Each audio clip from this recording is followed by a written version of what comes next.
Now we're moving today into using trigonometry to find unknown angles. Now you might remember from last lesson I said there was two reasons why we might use trigonometry in a right angled triangle.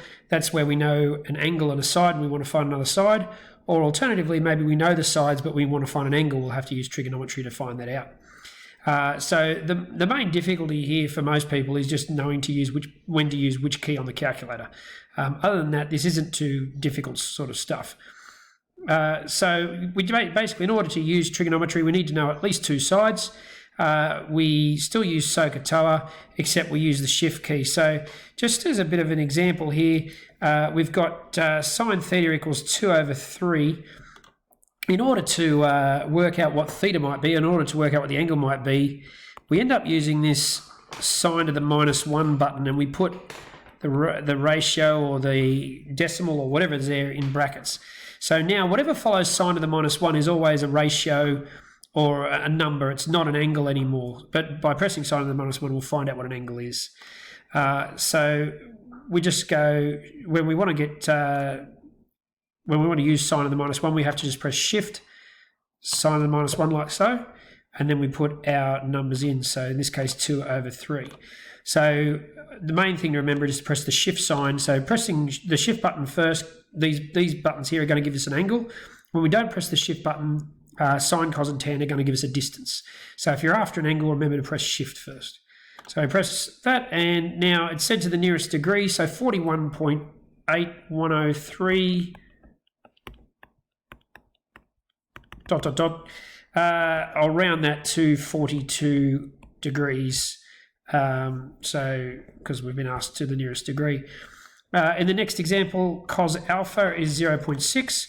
So once again, we just use that shift cos button and we put 0.6 in there and we close our brackets. So that's going to give us 53.1301. So and a whole bunch of other stuff. And to round that to 1 decimal place, we'll just do it like so. 0.13 degrees. 1 decimal place. We could do that if we want to, but because the question's asked for it, it's not as important. And then the last one asks us to find it in minutes. So once again, we use the same process. Remember, shift and then the trig ratio to find an angle. In this case, that's going to be represented as 2.1. Close our brackets. That's going to give us a number, but we want to get it as degrees, minutes, seconds. So 64 degrees, 32 minutes, because 11 does not round up, it stays the same. As I said that, I forgot what the minutes were. 64 degrees, 32 minutes. Okay, so moving right along, let's look at this in relation to some actual triangles. So we want to calculate the unknown angle in each of these and give an answer in degrees and minutes. So in this particular triangle, here's the angle we're concerned about. So we've got two sides here. We've got a side that's opposite, effectively across the road, and we've got a side that's next door, which we would call adjacent. The person who lives next door to you lives adjacent to you. The person who lives across the street lives opposite to you.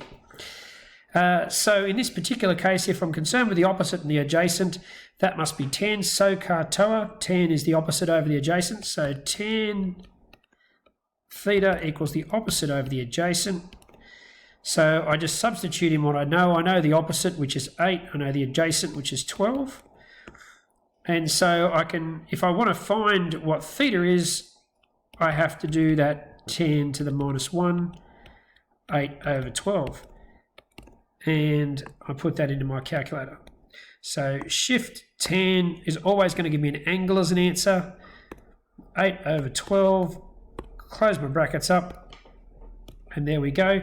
So 33.69, but I do believe it asked us to find the nearest minute. So I'll press the degrees, minutes, seconds button. And so it's 33 degrees, 41 minutes. Remembering that seconds are measured up to 60, so anything 30 seconds or above is going to round up to the nearest minute.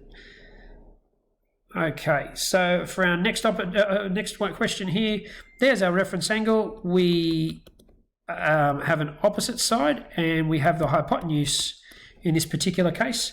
The adjacent we've got no information about, so we'll ignore that. So the trig ratio that deals with opposite and hypotenuse, well, that's sine. So sine of theta equals the opposite over the hypotenuse, and I'll substitute in everything I have. The opposite is 54, and the adjacent is, the hypotenuse is 83. So we're going to end up with theta equals sine to the minus 1 of 54 over 83. Plug that in, remembering always we're trying to find an angle, so we have to press shift and then the relevant trig ratio first. 54 over 83. Close our brackets, and that's job done. So we wanted this in degrees, minutes, seconds though, so we press the degrees, minutes, seconds button. 40 degrees, 35 minutes, 13 seconds is less than 30 seconds, so we don't round up, we leave it where it is. So 40 degrees, 35 minutes. Now I'm going to skip C because it is similar to another one that's on here, but can you guys have a go at that, or get you an answer somewhere? It might be on Edpuzzle. So this last example here, I've got the side that is next to the angle, the next door neighbouring side, that's the adjacent one, and the one that's opposite the right angle, so that's the hypotenuse. So if I'm dealing with the adjacent and the hypotenuse, so car toa, that's the car part, CAH, so cos theta equals the adjacent over the hypotenuse, substitute in what we know. In this particular case, we're going to change the theta to an alpha because that's what it says there in the question. The adjacent is 3.9, the hypotenuse is 13.4. So alpha would then have to equal cos to the minus 1 of 3.9 over 13.4. We pick up our calculator and we substitute all that in. So shift cos gets me an angle 3.9 over 13.4. I close my brackets and I get 73 degrees. Oh, actually, well, I need degrees, minutes, seconds. So 73 degrees, 4 minutes, 46 seconds. 46 is more than 30 seconds, so I've got to round up. So this is going to be 73 degrees, 5 minutes. Okay, moving right along. We've got a hot air balloon anchored by a 50-metre tow line, but the wind pushes it 29 metres off centre. What is the angle between the tow line and the ground? So that's this angle here. Now, if we look at this particular case, I have an adjacent distance. I have the hypotenuse. So I should be using cos in this case. So cos theta is the adjacent over the hypotenuse. Now I just substitute in what I know. I don't know what the angle is, so I'll just leave that as theta. But I do know that the adjacent is 29 and the hypotenuse is 50. So therefore, theta must equal cos to the minus 1 of 29 over 50. And we put that through our calculator.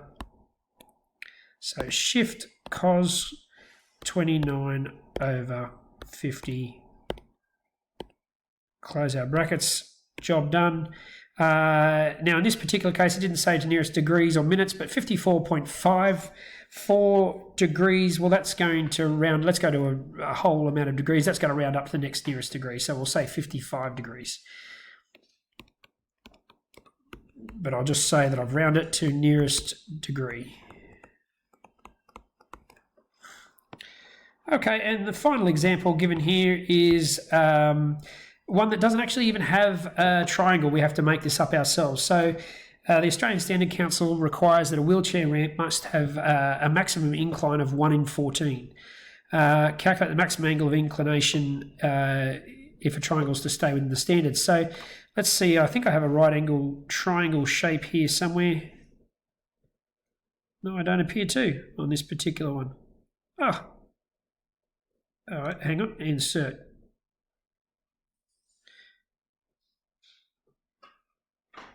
Oh, I don't have a right angle triangle. I thought I must be thinking of another program. I don't have a right angle triangle tool. So let's just imagine, I'll draw this in another colour. We've got a nice long ramp, and then we've got the ground below, and we've got the height. So this is going to be at right angles. So if we think about what this means, we're actually interested in this angle here. And what 1 in 14 means that is for every 14 metres we go along, we go 1 metre higher. So we can just deal with this like it's a triangle question. So in this particular case, with reference to this angle, I know the opposite side and I know the adjacent side. So this is a question that requires the use of tan, because tan is the opposite over the adjacent. So tan theta equals the opposite over the adjacent. Once again, just substitute in everything that the question gives you. The opposite side is 1, the adjacent side is 14. So theta, the angle that we're interested in, is going to be tan to the minus 1 of 1 over 14. So we plug that into our calculator, shift tan to get an angle, 1 over 14, close our brackets, and we end up with I'll go with 4.0856 for now. And did it ask in the question what we needed to round it to? No, it did not give that information. So we might just say something like 4 degrees to nearest degree.